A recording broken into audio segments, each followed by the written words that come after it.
छठा अध्याय सप्ताह यज्ञ की विधि। श्री सनकादि कहते हैं, नारद जी, अब हम आपको सप्ताह श्रवण की विधि बताते हैं। यह विधि प्रायः लोगों की सहायता और धन से साध्य कही गई है। पहले तो यत्नपूर्वक ज्योतिषी को बुलाकर मुहूर्त पूछना चाहिए तथा विवाह के लिए जिस प्रकार धन का प्रबंध किया जाता है उस प्रकार ही धन की व्यवस्था इसके लिए करनी चाहिए। कथा आरंभ करने में भाद्रपद, आश्विन, कार्तिक, मार्गशीर्ष, आषाढ़ और श्रावण ये 6 महीने श्रोताओं के लिए मोक्ष की प्राप्ति के कारण हैं। देवर्षे इन महीनों में भी भद्रा, व्यतिपात आदि कुयोगों को सर्वथा त्याग देना चाहिए तथा दूसरे लोग जो उत्साही हों उन्हें अपना सहायक बना लेना चाहिए। फिर प्रयत्न करके देश देशांतरों में यह संवाद भेजना चाहिए कि यहाँ कथा होगी। सब लोगों को सपरिवार पधारना चाहिए। जो स्त्री और शूद्र आदि भगवत कथा एवं संकीर्तन से दूर पड़ गए हैं उनको भी सूचना हो जाए, ऐसा प्रबंध करना चाहिए। देश देश में जो विरक्त वैष्णव और हरि कीर्तन के प्रेमी हो उनके पास निमंत्रण पत्र अवश्य भेजे। उसे लिखने की विधि इस प्रकार बताई गई है। महानुभावों, यहाँ 7 दिन तक सत्पुरुषों का बड़ा दुर्लभ समागम रहेगा और अपूर्व रसमयी श्रीमद् भागवत की कथा होगी। आप लोग भगवत रस के रसिक हैं, अतः श्री भागवत अमृत का पान करने के लिए प्रेम पूर्वक शीघ्र ही पधारने की कृपा करें। यदि आपको विशेष अवकाश ना हो तो भी एक दिन के लिए तो अवश्य ही कृपा करनी चाहिए, क्योंकि यहाँ का तो एक क्षण भी अत्यंत दुर्लभ है। इस प्रकार विनय पूर्वक उन्हें निमंत्रित करें और जो लोग आए हैं उनके लिए यथोचित निवास स्थान का प्रबंध करें। कथा का श्रवण किसी तीर्थ में, वन में अथवा अपने घर पर भी अच्छा माना गया है। जहाँ लंबा चौड़ा मैदान हो वहीं कथा स्थल रखना चाहिए। भूमि का शोधन, मार्जन और लेपन करके रंग बिरंगी धातुओं से चौक पूरे। घर की सारी सामग्री उठाकर एक कोने में रख दे। 5 दिन पहले से ही यत्नपूर्वक बहुत से बिछाने के वस्त्र एकत्रित कर ले तथा केले के खंभों से सुशोभित एक ऊंचा मंडप तैयार कराएं। उसे सब ओर फल, पुष्प, पत्र और चंदोवे से अलंकृत करें तथा चारों ओर झंडियां लगाकर तरह तरह के सामानों से सजा दे। उस मंडप में कुछ ऊंचाई पर 7 विशाल लोकों की कल्पना करें और उनमें विरक्त ब्राह्मणों को बुला बुलाकर बैठाए। आगे की ओर उनके लिए वहां यथोचित आसन तैयार रखे। इनके पीछे वक्ता के लिए भी एक दिव्य सिंहासन का प्रबंध करे। यदि वक्ता का मुख उत्तर की ओर रहे तो श्रोता पूर्वाभिमुख होकर बैठे, और यदि वक्ता पूर्वाभिमुख रहे तो श्रोता को उत्तर की ओर मुख करके बैठना चाहिए, अथवा वक्ता और श्रोता को पूर्वामुख होकर बैठना चाहिए। देश काल आदि को जानने वाले महानुभावों ने श्रोता के लिए ऐसा ही नियम बताया है। जो वेद शास्त्र की स्पष्ट व्याख्या करने में समर्थ हो, तरह तरह के दृष्टांत दे सकता हो तथा विवेकी और अत्यंत निष्प्रिय हो, ऐसे विरक्त और विष्णु भक्त ब्राह्मण को वक्ता बनाना चाहिए। श्रीमद् भागवत के प्रवचन में ऐसे लोगों को नियुक्त नहीं करना चाहिए जो पंडित होने पर भी अनेक धर्मों के चक्कर में पड़े हुए हैं, स्त्री, लंपट एवं पाखंड के प्रचारक हों। वक्ता के पास ही उसकी सहायता के लिए एक वैसा ही विद्वान और स्थापित करना चाहिए, वह भी सब प्रकार के संशयों की निवृत्ति करने में समर्थ और लोगों को समझाने में कुशल हो। कथा प्रारंभ के दिन से एक दिन पूर्व व्रत ग्रहण करने के लिए वक्ता को क्षौर करा लेना चाहिए तथा अरुणोदय के समय शौच से निवृत्त होकर अच्छी तरह स्नान करे और संध्यादि अपने नित्य कर्मों को संक्षेप से समाप्त करके कथा के विघ्नों की निवृत्ति के लिए गणेश जी का पूजन करे। तदंतर पितृगण का तर्पण कर पूर्व पापों की शुद्धि के लिए प्रायश्चित करे और एक मंडल बनाकर उसमें श्री हरि को स्थापित करे।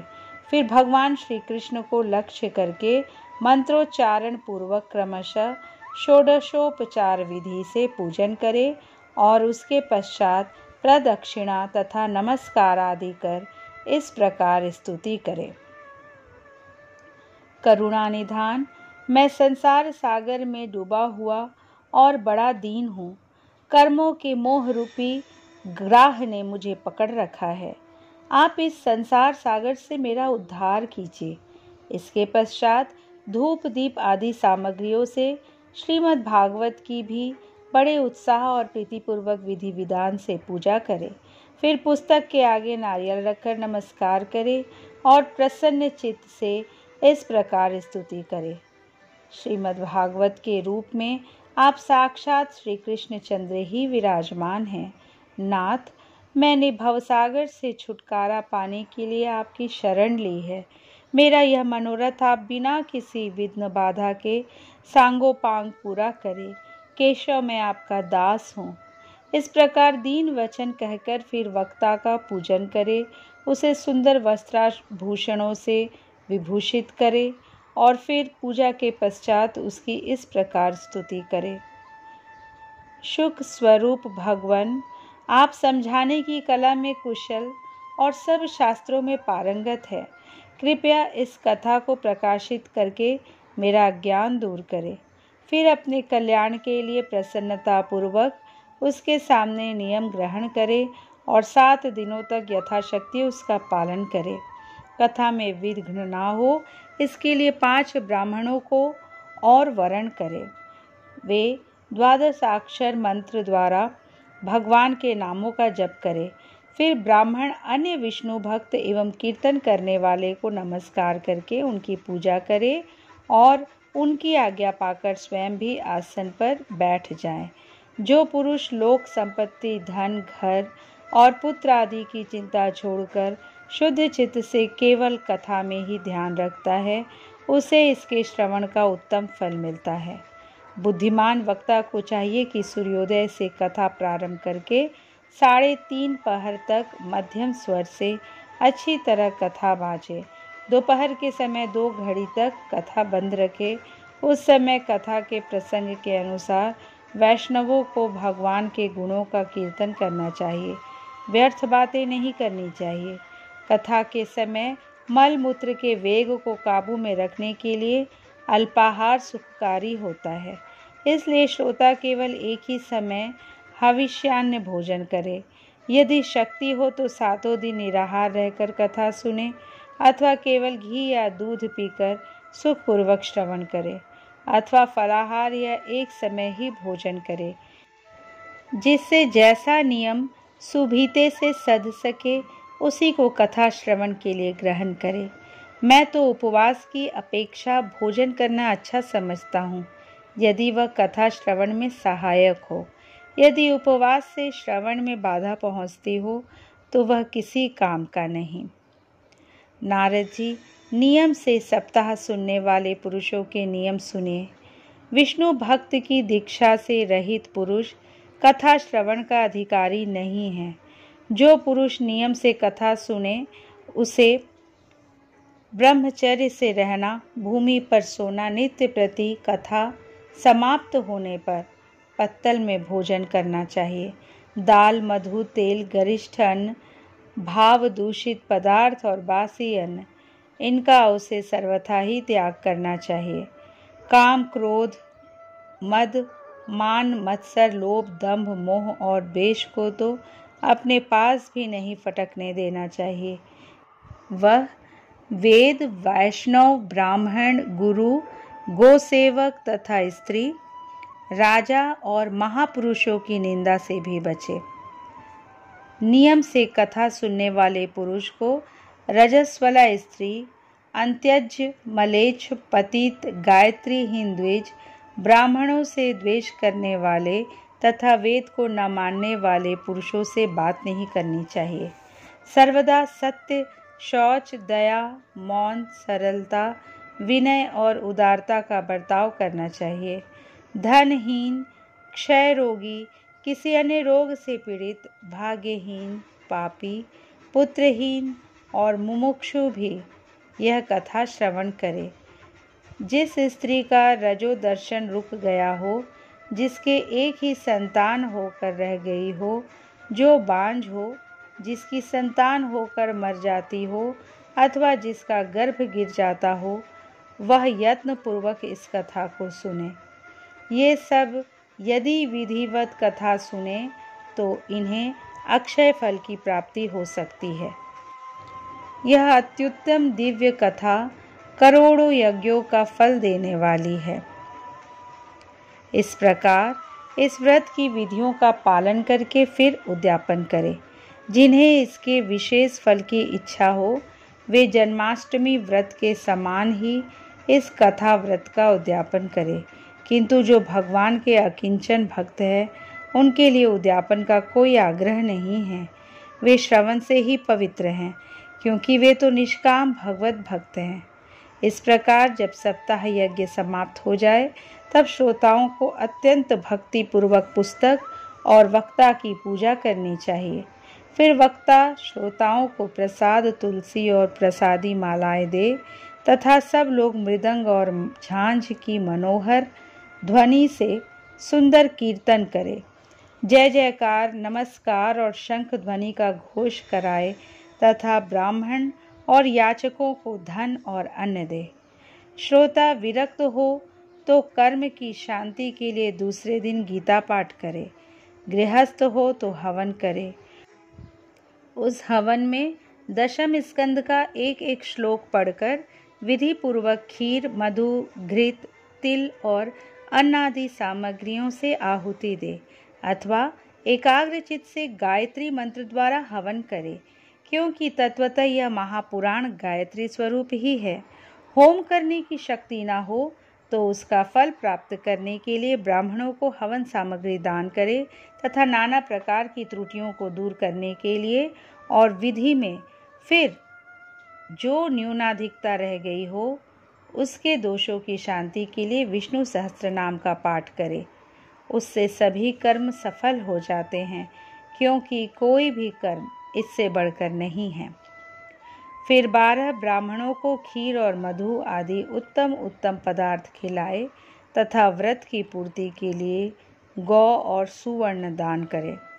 सामर्थ्य हो तो 3 तोले सोने का एक सिंहासन बनवाए, उस पर सुंदर अक्षरों में लिखी हुई श्रीमद् भागवत की पोथी रखकर उसकी आवाहन आदि विविध उपचारों से पूजा करे और फिर जितेंद्रिय आचार्य को उसका वस्त्र, आभूषण एवं गंधादि से पूजन कर दक्षिणा के सहित समर्पण कर दे। योग करने से वह बुद्धिमान दाता जन्म मरण के बंधनों से मुक्त हो जाता है। यह सप्ताह पारायण की विधि सब पापों की निवृत्ति करने वाली है। इसका इस प्रकार ठीक ठीक पालन करने से यह मंगलमय भागवत पुराण अभीष्ट फल प्रदान करता है तथा अर्थ, धर्म, काम और मोक्ष चारों की प्राप्ति का साधन हो जाता है। इसमें कोई संदेह नहीं है। सनकादि कहते हैं, नारद जी, इस प्रकार तुम्हें यह सप्ताह श्रवण की विधि हमने पूरी सुना दी। अब और क्या सुनना चाहते हो? इस श्रीमद् भागवत से भोग और मोक्ष दोनों ही हाथ लग जाते हैं। सूत जी कहते हैं, शौनक जी, यो कहकर महामुनि सनकादि ने 1 सप्ताह तक विधि पूर्वक इस सर्व पापनाशिनी, परम पवित्र तथा भोग और मोक्ष प्रदान करने वाली भागवत कथा का प्रवचन किया। सब प्राणियों ने नियम पूर्वक इसे श्रवण किया। इसके पश्चात उन्होंने विधि पूर्वक भगवान पुरुषोत्तम की स्तुति की। कथा के अंत में ज्ञान, वैराग्य और भक्ति को बड़ी पुष्टि मिली और वे तीनों एकदम तरुण होकर सब जीवों का चित्त अपनी ओर आकर्षित करने लगे। अपना मनोरथ पूरा होने से नारद जी को भी बड़ी प्रसन्नता हुई। उनके सारे शरीर में रोमांच हो आया और वे परम आनंद से पूर्ण हो गए। इस प्रकार कथा श्रवण कर भगवान के प्यारे नारद जी हाथ जोड़कर प्रेम गदगद वाणी से सनकादि से कहने लगे। नारद जी ने कहा, मैं धन्य हूँ। आप लोगों ने करुणा करके मुझे बड़ा ही अनुग्रहित किया है। आज मुझे सर्व पापहारी भगवान श्री हरि की ही प्राप्ति हो गई है। तपोधनों, मैं श्रीमद् भागवत श्रवण को ही सब धर्मों से श्रेष्ठ मानता हूँ, क्योंकि जिसके श्रवण से वैकुंठ विहारी श्री कृष्ण की प्राप्ति होती है। सूत जी कहते हैं, शौनक जी, वैष्णव श्रेष्ठ नारद जी यूँ कह ही रहे थे कि वहाँ घूमते घूमते योगेश्वर सुखदेव जी आ गए। कथा समाप्त होते ही व्यास नंदन श्री सुखदेव जी वहाँ पधारे। 16 वर्ष की सी आयु आत्मलाभ से पूर्ण ज्ञान रूपी महासागर का संवर्धन करने के लिए चंद्रमा के समान वे प्रेम से धीरे धीरे श्रीमद् भागवत का पाठ कर रहे थे। परम तेजस्वी सुखदेव जी को देखकर सारे सभासद झटपट खड़े हो गए और उन्हें एक ऊंचे आसन पर बैठाया। फिर देवर्षि नारद जी ने उनका प्रेम पूर्वक पूजन किया। उन्होंने सुख पूर्वक बैठकर कहा, आप लोग मेरी निर्मल वाणी सुनिए। श्री सुखदेव जी बोले, रसिक एवं भावुक जन, यह श्रीमद् भागवत वेद रूप कल्प वृक्ष का परिपक्व फल है। श्री सुखदेव रूप शुक के मुख का संयोग होने से अमृत रस से परिपूर्ण है। यह रस ही रस है, इसमें न छिलका है न गुठली। यह इस इलोक में सुलभ है। जब तक शरीर में चेतना रहे तब तक आप लोग बार बार इसका पान करें। महामुनि व्यास देव ने श्रीमद् भागवत महापुराण की रचना की। इसमें निष्कपट निष्काम परम धर्म का निरूपण है। इसमें शुद्धांतःकरण सत्पुरुषों के जानने योग्य कल्याणकारी वास्तविक वस्तु का वर्णन है, जिससे तीनों पापों की शांति होती है। इसका आश्रय लेने पर दूसरे शास्त्र अथवा साधन की आवश्यकता नहीं रहती। जब कभी पुण्यात्मा पुरुष इसके श्रवण की इच्छा रखते हैं, तभी ईश्वर अविलंब उनके हृदय में अवरुद्ध हो जाता है। यह भागवत पुराणों का तिलक और वैष्णवों का धन है। इसमें परम हंसों के प्राप्य विशुद्ध ज्ञान का ही वर्णन किया गया है तथा ज्ञान, वैराग्य और भक्ति के सहित निवृत्ति मार्ग को प्रकाशित किया गया है। जो पुरुष भक्ति पूर्वक इसके श्रवण, पठन और मनन में तत्पर रहता है, वह मुक्त हो जाता है। यह रस स्वर्गलोक, सत्यलोक, कैलाश और वैकुंठ में भी नहीं है। इसलिए भाग्यवान श्रोताओं, तुम इसका खूब पान करो, इसे कभी मत छोड़ो। सूत जी कहते हैं, श्री सुखदेव जी इस प्रकार कह ही रहे थे कि उस सभा के बीचों बीच प्रहलाद, बलि, उद्धव और अर्जुन आदि पार्षदों के सहित साक्षात श्री हरि प्रकट हो गए। तब देवर्षि नारद ने भगवान और उनके भक्तों की यथोचित पूजा की। भगवान को प्रसन्न देखकर देवर्षि ने उन्हें एक विशाल सिंहासन पर बैठा दिया और सब लोग उनके सामने संकीर्तन करने लगे। उस कीर्तन को देखने के लिए श्री पार्वती जी के सहित महादेव जी और ब्रह्मा जी भी आए। कीर्तन आरंभ हुआ। प्रहलाद जी तो चंचल गति होने के कारण करताल बजाने लगे। उद्धव जी ने झांझे उठा ली। देवर्षि नारद वीणा की ध्वनि करने लगे। स्वर विज्ञान में कुशल होने के कारण अर्जुन राग अलापने लगे। इंद्र ने मृदंग बजाना आरंभ कर दिया। सनकादि बीच बीच में जयघोष करने लगे और इन सब के आगे सुखदेव जी तरह तरह की सरस अंग भंगी करके भाव बताने लगे। इन सबके बीच में परम तेजस्वी भक्ति, ज्ञान और वैराग्य नटों के समान नाचने लगे। ऐसा अलौकिक कीर्तन देखकर भगवान प्रसन्न हो गए और इस प्रकार कहने लगे, मैं तुम्हारी इस कथा और कीर्तन से बहुत प्रसन्न हूँ। तुम्हारे भक्ति भाव ने इस समय मुझे अपने वश में कर लिया है। अतः तुम लोग मुझसे वर मांगो। भगवान के ये वचन सुनकर सब लोग बड़े प्रसन्न हुए और प्रेमार्ध चित्त से भगवान से कहने लगे, भगवान, हमारी ये अभिलाषा है कि भविष्य में भी जहाँ कहीं सप्ताह कथा हो, वहाँ आप इन पार्षदों के सहित अवश्य पधारे। हमारा यह मनोरथ पूर्ण कर दीजिए। भगवान तथास्तु कहकर अंतर्ध्यान हो गए। इसके पश्चात नारद जी ने भगवान तथा उनके पार्षदों के चरणों को लक्ष्य करके प्रणाम किया और फिर सुखदेव जी आदि तपस्वियों को भी नमस्कार किया। कथामृत का पान करने से सब लोगों को बड़ा ही आनंद हुआ। उनका सारा मोह नष्ट हो गया। फिर वे सब लोग अपने अपने स्थानों को चले गए। उस समय सुखदेव जी ने भक्ति को उसके पुत्रों सहित अपने शास्त्र में स्थापित कर दिया। इसी से भागवत का सेवन करने से श्री हरि वैष्णवों के हृदय में आ विराजते हैं। जो लोग दरिद्रता के दुख ज्वर की ज्वाला से दग्ध हो रहे हैं, जिन्हें माया पिशाचिनी ने रौंद डाला है तथा जो संसार समुद्र में डूब रहे हैं, उनका कल्याण करने के लिए श्रीमद् भागवत सिंहनाद कर रहा है। शौनक जी ने पूछा, सूत जी, सुखदेव जी ने राजा परीक्षित को, गोकर्ण ने धुंधकारी को और सनकादि ने नारद जी को किस किस समय यह ग्रंथ सुनाया था? मेरा यह संशय दूर कीजिए। सूत जी ने कहा, भगवान श्री कृष्ण के स्वधाम गमन के बाद कलयुग के 30 वर्ष से कुछ अधिक बीत जाने पर भाद्रपद मास की शुक्ला नवमी को सुखदेव जी ने कथा आरंभ की थी। राजा परीक्षित के कथा सुनने के बाद कलयुग के 200 वर्ष बीत जाने पर आषाढ़ मास की शुक्ला नवमी को गोकर्ण जी ने यह कथा सुनाई थी। इसके पीछे कलयुग के 30 वर्ष और निकल जाने पर कार्तिक शुक्ला नवमी से सनकादि ने कथा आरंभ की थी। निष्पाप शौनक जी, आपने जो कुछ पूछा था उसका उत्तर मैंने आपको दे दिया। इस कलयुग में भागवत की कथा भव रोग की रामबाण औषध है। संतजन, आप लोग आदर पूर्वक इस कथामृत का पान कीजिए। यह श्री कृष्ण को अत्यंत प्रिय, संपूर्ण पापों का नाश करने वाला, मुक्ति का एकमात्र कारण और भक्ति को बढ़ाने वाला है। लोक में अन्य कल्याणकारी साधनों का विचार करने और तीर्थों का सेवन करने से क्या होगा? अपने दूत को हाथ में पाश लिए देखकर यमराज उसके कान में कहते हैं, देखो, जो भगवान की कथा वार्ता में मत्त हो रहे हैं उनसे दूर रहना। मैं औरों को ही दंड देने की शक्ति रखता हूँ, वैष्णवों को नहीं। इस असार संसार में विषय रूप विष की आसक्ति के कारण व्याकुल बुद्धि वाले पुरुषों, अपने कल्याण के उद्देश्य से आधे क्षण के लिए भी इस शुक कथा रूप अनुपम सुधा का पान करो। प्यारे भाइयों, निंदित कथाओं से युक्त कुपथ में व्यर्थ ही भटक रहे हो। इस कथा के कान में प्रवेश करते ही मुक्ति हो जाती है। इस बात के साक्षी राजा परीक्षित है। श्री सुखदेव जी ने प्रेम रस के प्रवाह में स्थित होकर इस कथा को कहा था। इसका जिसके कंठ से संबंध हो जाता है वह वैकुंठ का स्वामी बन जाता है। शौनक जी, मैंने अनेक शास्त्रों को ध्यान रखकर आपको यह परम गोप्य रहस्य अभी अभी सुनाया।